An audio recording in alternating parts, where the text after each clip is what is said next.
Hey everyone, welcome back to our channel app tutorial. On today's video I'm going to show you how to fix the issue of Facebook Messenger not sending messages. Let's get right into it.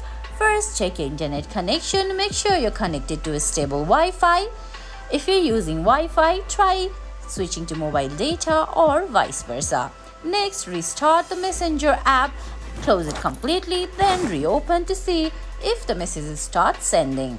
If that does not work, you have to restart your phone. Sometimes a simple reboot can solve many issues. Another tip is to update the Messenger app.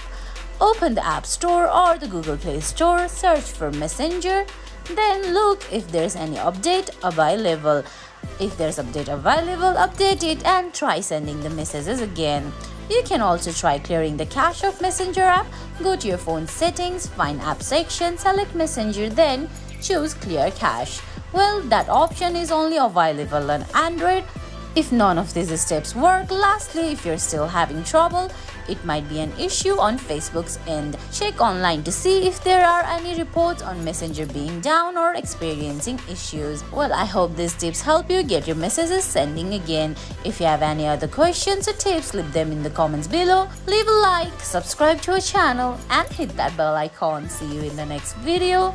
Thanks for watching.